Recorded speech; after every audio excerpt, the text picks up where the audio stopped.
बरगदपुर ऊपर ऊपर से बदल चुका था, क्योंकि अब कच्ची सड़क की जगह पक्की सड़क चमकती थी। बच्चे यूनिफॉर्म पहनकर स्कूल जाते थे और गांव के बाहर बंजर जमीन पर प्लांट की ऊंची दीवारें खड़ी हो चुकी थीं। लोग कहते थे कि अर्जुन बाबू ने सच में विकास ला दिया।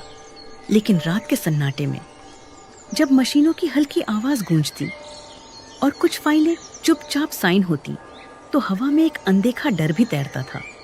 तभी पंचायत चुनाव की आहट ने माहौल को और भारी कर दिया, क्योंकि बूढ़े हो चुके रामदीन चौधरी के बाद कुर्सी खाली होने वाली थी और शहर का चालाक नेता विक्रम सिंह इस मौके को पकड़ने गांव आ पहुंचा। उसने अर्जुन से हाथ मिलाते हुए कहा कि अगर साथ दिया तो रास्ते आसान हो जाएंगे।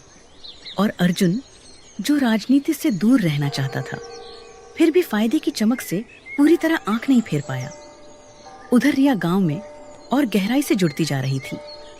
वह स्कूल में बच्चों को पढ़ाती, औरतों को सिलाई सिखाती और शाम को खेतों के बीच गोपाल के साथ खड़ी होकर ढलते सूरज को देखती, जहां दोनों के बीच बिना कहे ही एक रिश्ता पनप रहा था।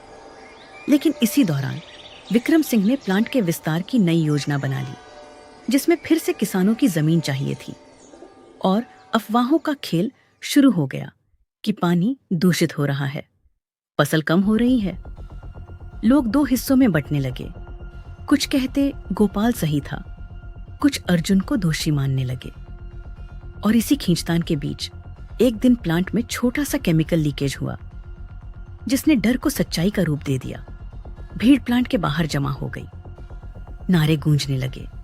गोपाल ने जवाब मांगा और अर्जुन पहली बार सच में घबराया, क्योंकि विक्रम सिंह कहीं नजर नहीं आया।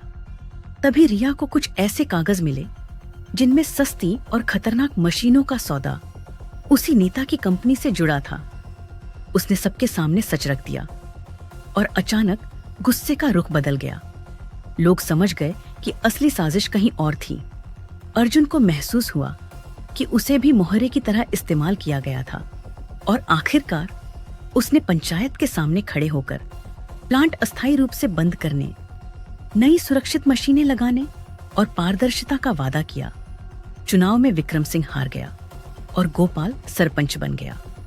रिया और गोपाल का रिश्ता अब खुले आसमान की तरह साफ था और बरगदपुर ने एक बड़ी सीख के साथ खुद को संभाल लिया कि विकास जरूरी है, लेकिन आंख बंद करके नहीं, क्योंकि शहर का धुआं अगर समझदारी से न संभाला जाए तो मिट्टी की खुशबू को दबा सकता है।